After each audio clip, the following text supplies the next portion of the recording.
The second coming of Christ iprogram yakanangana nekudzoka kwaJesu Kristu. Idi Jesus is coming again. Asi mukati meBible zvinoita sekunge paachauya tinenge tisiri kumachechi, tinenge tiri kudzimba, kumabasa, kuminda nekumwe kwakadaro. Muprogramu inoyi ndina mukoma Gift Rodzi tati timboteera kudzimba kwatinoswera. Ichokwadi chiri kutaurwa naCaston Betera. Jesu haazouyi tiri kuchechi kana panzvimbo dzekunamatira. Achauya tiri kwatinoswera kwakasiyana-siyana. Ikoko kwacho kwatinoraramira. Kungaa kumabasa, kuzvikoro, kudzimba. Ndosaka tati muchirongwa chinechi titenderei timbozotandarira ikoko kwamunoswera, kwamunoraramira. Ari kutiisira musign language muzuva ranhasi ndiShailet Chakabveyo. Mukoma Gift Rodzi kwazisai vateereri. Thank you, Caston. Vateereri tinokuchingamidzai kuchirongwa The Second Coming of Christ. The Second Coming of Christ especially series inoi kana kuti maepisodes anaya tinenge tichitarisa dzinoitika kudzimba, kumabasa, ikoko kwacho kwatinoswera. Chidzidzo chedu chanhasi chine musoro wenyaya unoti dziri kufushirwa mumisha umu part 1. Dziri kufushirwa mumisha umu part 1. Mukoma Gift Rodzi ndo vachatitungamirira. Right, mukoma. Yes, pamandi pamusoro wenyaya uyu muri kuti kudi apa? Right, dziri kufushirwa. Pane zviri kuitika kunogara vanhu. Okay. Okay. But dzaitika hadzisi kuzobuda sezvadzinofanira kubuda. Okay. Saka regera tipindeka zvigonatsokujeka tichifamba nenyaya yacho. Okay. Ndabata Bible. Tiverengere Leviticus 18 ka. Mboverenga verse 1 kusvika pa 3. Leviticus 18 verse 1. Zvino Jehovha wakataura naMozisi akati, taura nevana vaIsraeri uti kwavari, ndini Jehovha Mwari wenyu. Regai kuita sezvakanga zvichiitwa panyika yeIjipita mamakanga mugere, uye regai kuita sezvinoitwa panyika yeKenani kwandichazokuisai.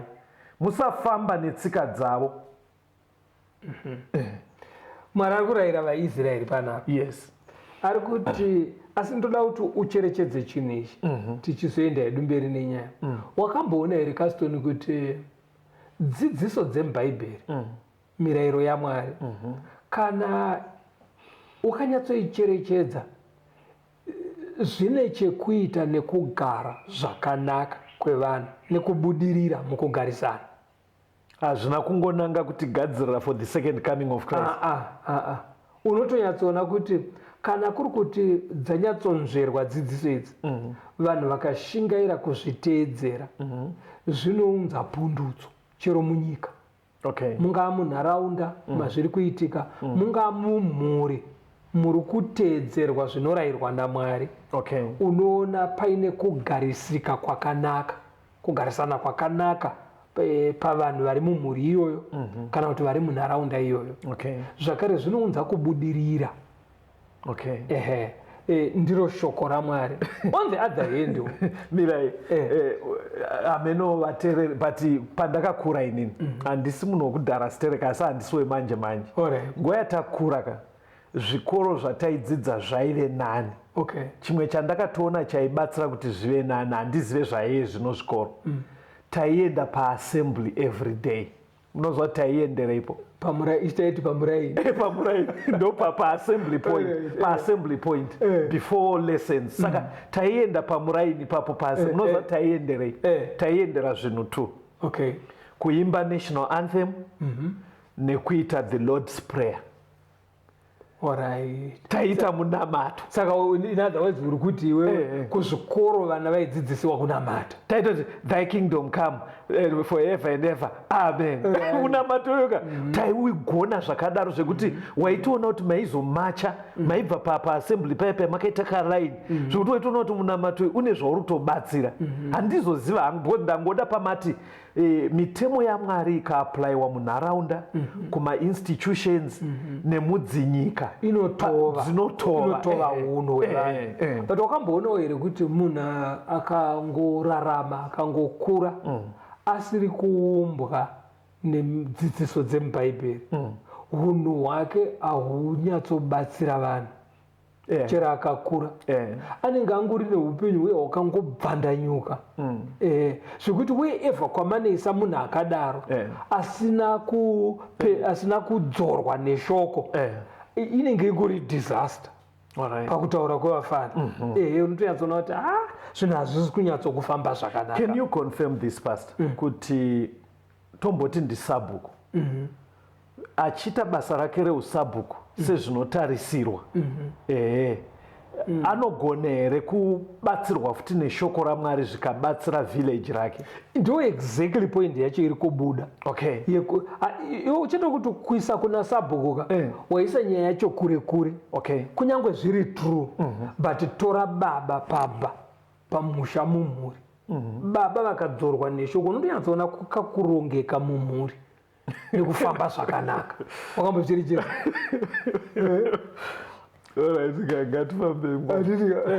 mozandikuseke sorry kuburitsai muchidzidzo inini ndonakidzwa nekuobserva saka kumaraini kwedu kumusha kwedu kuhwedza pane pekuti uchingofamba uchingotarisa oda yepamba kana nchiti oda mozandikurei kwakacherwa blow toilet kana kuti toilet yacho iripo here kunosukirwa ndiro madyarirwo akaitwa mimango kavakirwo kaitwa kitchen yacho kune gomba remarara aminozva zvinoita kuti vanenge vanoshandisa bhaibheri vanomboenda kuchechi pari nani pamba pacho pane kakuyevedza ameno muzombotarisawo kwenyu but kweduka unotazozoti havasi kuzvonera kuti mimango ida mbopurunwawo pane pakati no but ichokwadi mungoma pane kakuvhurika kekuti musha unotoita nani unotoona kuti vanhu vepapa vanenge vanomboerenga bhaibheri. Saka uri kuona pfungwa iri kubuda padai dai makristu achiti mumisha mavari kumabasa kuzvikoro wherever kwavari vanhu osati ndichaita semakuriro andakaita sezvo zvaitwa kumusha kwedu asi kuti ndoda kuita sepfungwa yaMwari handiti wazvoona zvekuti munhu haasi kuti isu takakura tichidai chero zvichisemesa Mwari handiti wazvoona kana kuti pabasa munhu ongoita chikristu sekurayira kwebhaibheri unoziva kuti uipi ungadai huri ushoma waikamuka panyika zvakanyanya. Matauriro amuri kuita mungoma musangoda kuita simba mamustudio vanoona nezveuipi panyika munombovaudza here? Because munoziva kuti vanhu vanotobatsira kuti uipi uite ushoma kumapurisa vekumaprisons vanozviziva here zvamuri kutaura izvi? Vanozviziva. Unotiwo mapurisa hazvirevi kuti munhu haana kumba kwaanobvaka saka vanhu vari kutobva mumafamilies saka kumafamilies ikoko kuchinamatiwa mupurisa anobva ikoko anenge akatotovewa neshoko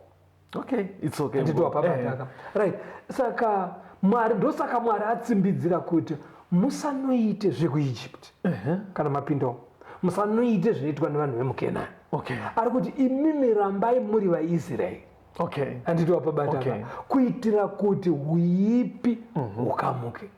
Saka kana uri mukristoka usaite zvekwawakabva kana kuchiitwa uipi usaite zvekwauri kuenda kuti hapana apa kungodaro zvavo kundimakirira munhu wese anongoba panapa aiwa audaro. Ko muri kuti kudii manje nemadzimai mugomba muri kuomesera vanoroorwa because unonzwa vanoroorwa ukaenda uchiti pastor ndo zvinoitwa kumusha kwarume angu muri kuti vereka Exodus 22 verse 22 to 24.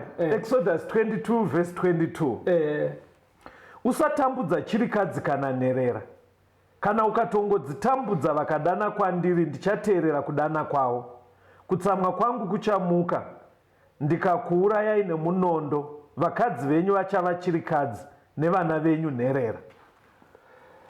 Pane imwe pfungwa iri kubuda panapa kumisha uko kurikuitika nyaya idzi saka Mwari anoti makagara kumisha ikokoko ngwarirai mabatiro amunoita shirikadzi mabatiro amunoita nherera. Uri kuona kuti maboka mairi aya ndevanhu vanowanzokushungurudzwa mumisha. Unoziva vari vanhu kuti kana munhu afirwa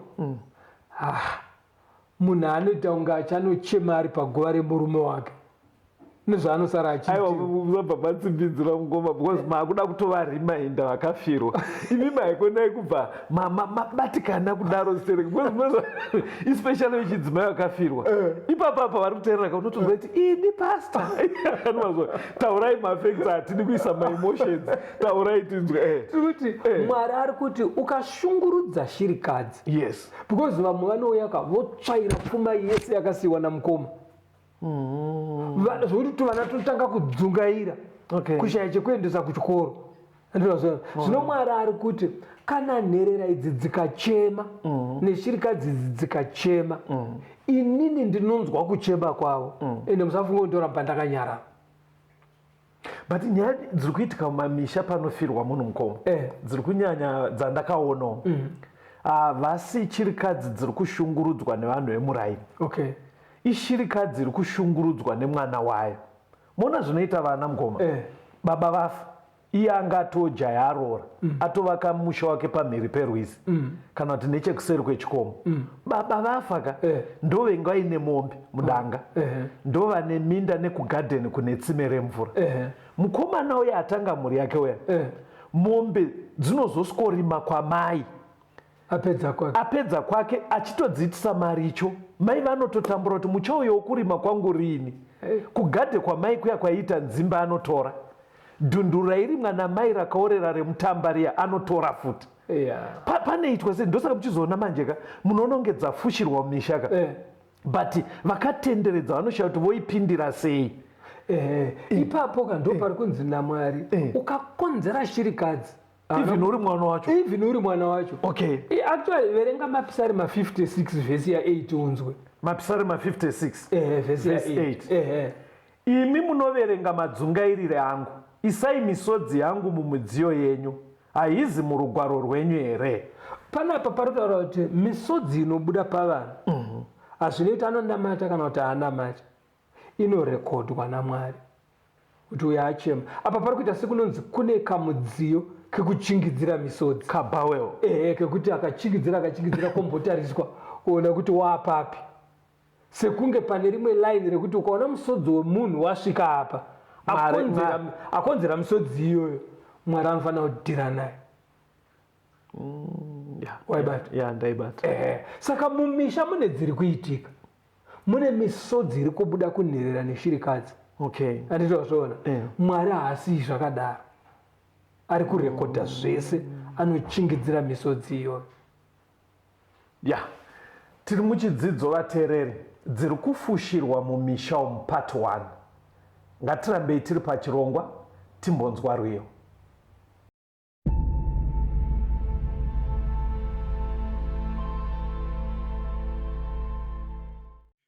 ndanzwa ngezvikomborero muri kuvapa tenzi vamwe vari kugashira madonhwe mundipenyi kuneni madonhwe mundipenyi kuneni madonhwe mundipenyi musandipfure baba kana ndashata ini tenzi musanzondisiya mutsawe nyundipenyi kuneni madonhwe mundipenyi kuneni madonhwe mundipenyi ndanga ndiri muchitema ndine urombo ini moyo wabatwa ngepasi mundisunungurenyi kuneni, kuneni, madonwe, mundipenyi, kuneni, kuneni, madonwe, mundipenyi.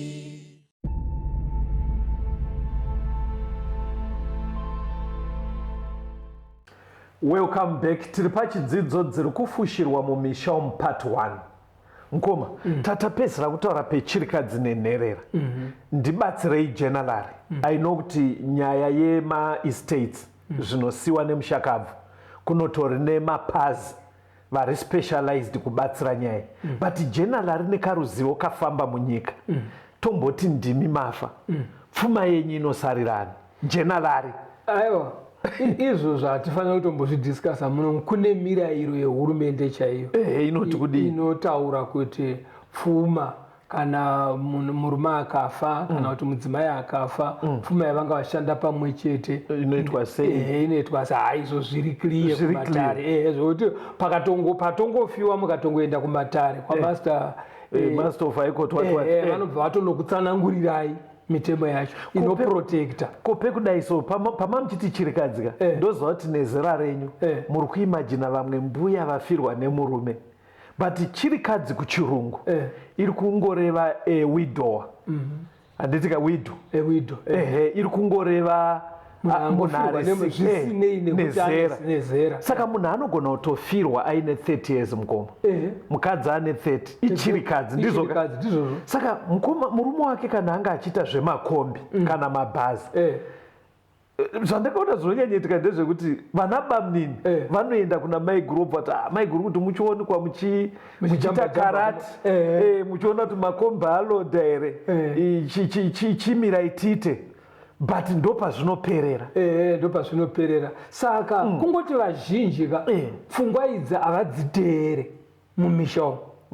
Vamwe unosvika anogochema pasita one zvandakaitwa yeti kune mitemo iriko inoprotect. Zviri kungofushirwa zvakadaro. Dziri kungofushirwa mumisha imomo vamwe nekusatoziva mitemo kana kusatoitsvaga. Saka vanoda kuvhurwa pfungwa kuti ngavatsvage kuti mirayiro yenyika inoti kudii. Kana paine pfuma chero dziri mombe 2 chero iri mombe 1 mirayiro inoti kudii, vanhu ngavatsvage. Leviticus 18 pane imboverenga vhesi ya24 uchidzika. Regai kuzvisvibisa kune chimwe chaizvozvo nekuti vahedheni vakasvibiswa nezvinhu izvi zvose.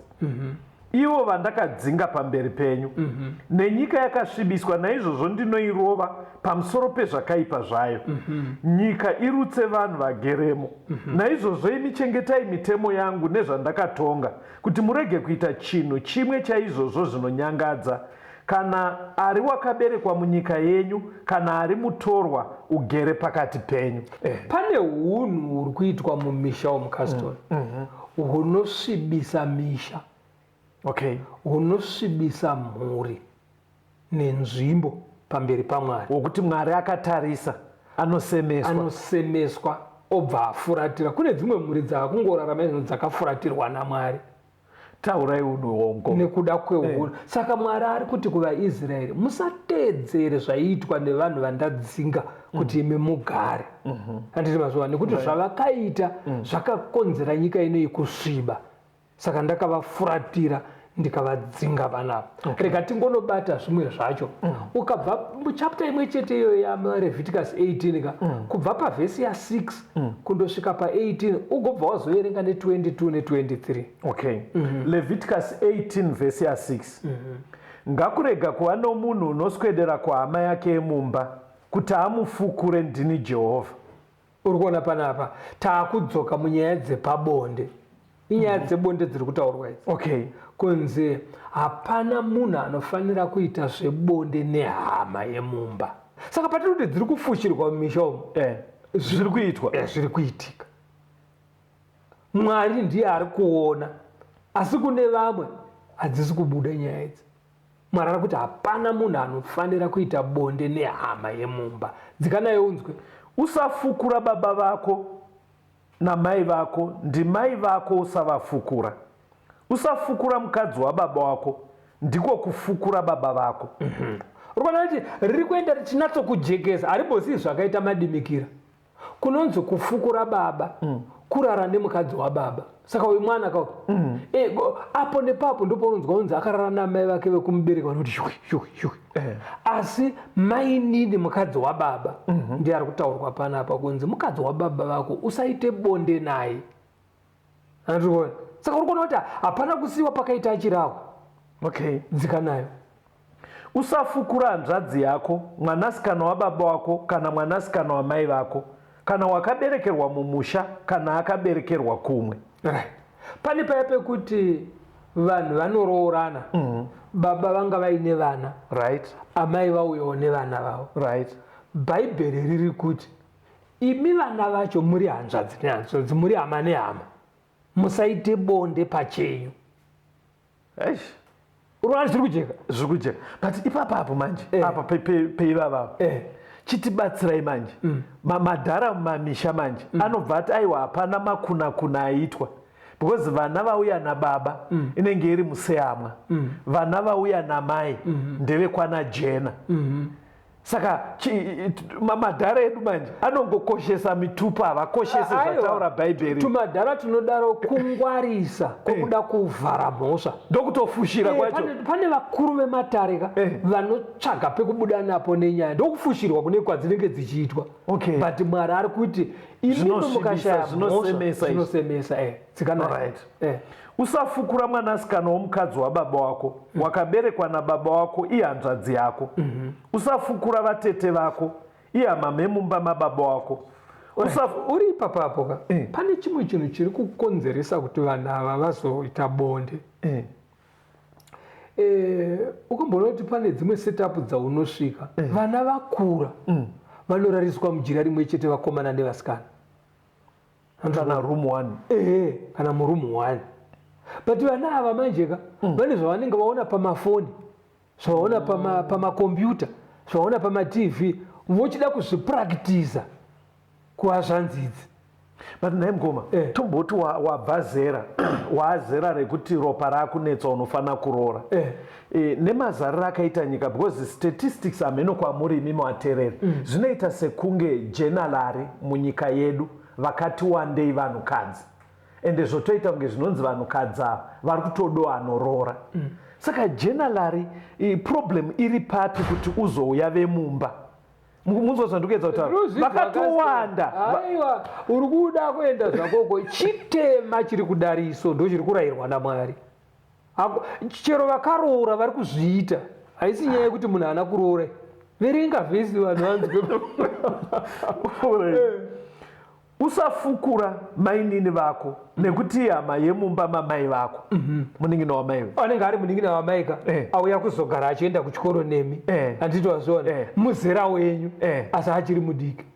Vafana sika namainini. Zvino Mwari ari kuti unhu hwakadaro hunosvibisa musha. Dzikanayo. Usafukura bamunini vako, usaswedere kumukadzi wake ndimainini vako. Munin'ina wababa ko ane mukadzi wake. Chero mawirirana ibvako panyaya dzepabonde. Unaona zvazvine. Kudiaspora munokuziva here tisingataure zita renyika yacho. Kudiaspora kuti wabuda kunze kwenyika. Uri kuda kunoshandira mhuri ndiwe murume. Mudzimai osara. But kunyika kwaasara kuna ana bamunini. Saka pane kasaying kanotaurwa kurerutsa nyaya yamataura iyi. Kekuti baba munini vakanoenda kuna mai guru kana kuti baba mukuru akaenda kuna mai nini because mufana aenda kunze kwenyika vachinoita zvebonde pane kasaying kavanongoti handedze mudanga. Makambozvizwa ndedze mudanga idzo dzokutofushira kwavanenge vachiita ndo zviri kunzi naMwari kwete dzikanayo zvinosemedzesa. Usafukura mukadzi pamwe chete nemwanasikana wake. Usatora mwanasikana womwanakomana wako kana mwanasikana womwanasikana wake kuti umufukure iye hama yemumba. Zvakashata. Anditi uri kuona panapa kuti muzukuru anororwa naye. Ende tumadhara twakutaura unonzwa wakutaura kuti hanzi muzukuru itsvimba yepwa kana ukatodzwa unozomenya. Izvo kukavhira upombwe chete. Anditi wazviona Mwari ari kuti zvinosemedzesa. But Famba nayo zikaone. Tapa verse 18. Usatore mukadzi pamwe chete nemunin'ina wake. Arwidzane naye kuti umufukure pamwe chete nomumwe achiri mupenyu. Uku kuti wakaroora unotora munin'ina womukadzi. Apo pamwe usatore mukadzi wemwana wako mukomana. Unoziva kuti kune dzimwe nzvimbo dzekuti vari kuti iko mukomana akaroora mukadzi paanoperekwa mumusha achipiwa imba murume waavinga asi anotanga kuenda mumba imomo baba vemukomana vemurume wa tezvara ndo vanoenda kunoona kuti akakwana here. Anditozona ko mwana wacho mukomana anenge achisiya zvidaro iye anenge achitoti ndiri kumirirawo kana vangu vana vavakomana vazoroora ndichatangawo. Anoziva kuti tsika dzimwe dziri kuite zvakutozotoone tumadhara tunodhifenda kuti usatibvise patsika dzedu izvo dzavari kuti tsika ndohoriwowo. Kwapo panzi usatore mukadzi nemunin'ina wake kuti mainini ngavaye tigare nawo. Vanoitirana godo oshungurudzana vane vomunhu mumwe chete. Hanzi kana achiri mupenyu kana azofa hake it's fine. But ndozvikutoitika kuti mainini pavanoya vachitanga vari kuchengetwa kwasisi baba mukuru vanenge vachirara futi namainini. Ndozviri kunzi naMwari masvibisa misha izvozvo. Verenga verse 22 dzikana 23. Alright, verse 22. Usavata nomurume sezvinoitwa nemukadzi zvinonyangadza. Usavata nechipfuyo chipi nechipi kuti uzvisvibise nacho. Nemukadzi ngaarege kumira pamberi pechipfuwo kuti akwirwe nacho zvinonyangadza kwazvo. Panapa Mwari chingo chanikechi murume nemurume ngavarege kurara vese vachiita bonde sezvinoitwa nemurume nemukadzi. Mwari anoti zvinondinyangadza. But pastor, saka ndofunga introduction yenyu yakumeka sense pamamuchiti nharaunda ikada kuteedzera zvinodiwa naMwari inovandudzika. Mona studio yedu isusu matiri munomu tine rombo rakanaka kuti tiri munyika inofambirana neurongwa hwaMwari. Hani mazvibata. But iye zvino kwatiwo nedzinyika dzekuti vanotowirirana pamadare.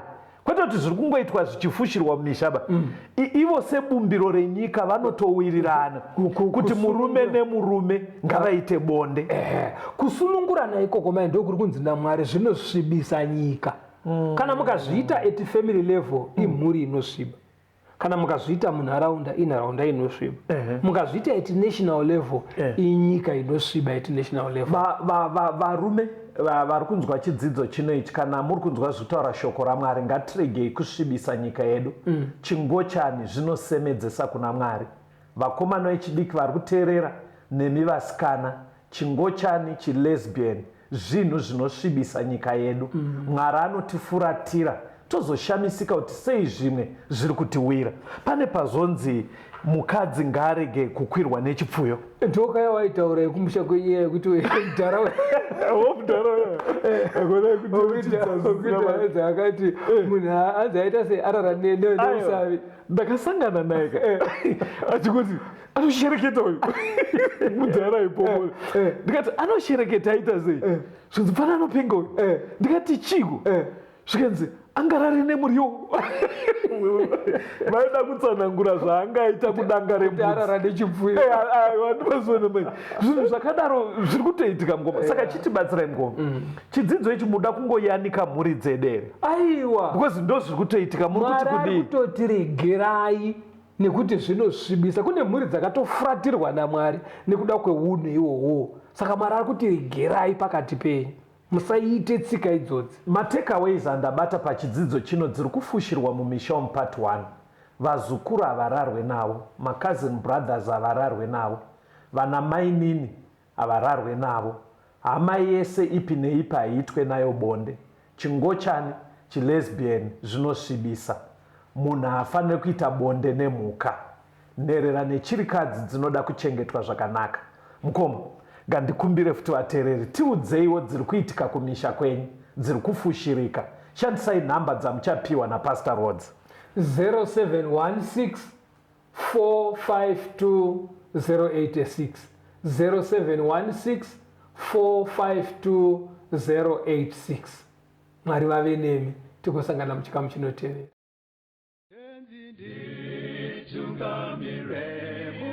Mukati mezviedzo mananda andibata ndimwedo dombondiwikeje ndimwimo otungamirete tenzidi etungamire semwana awonyara tabu unganyara tinyanga mananda anomunzwa kanama atinyara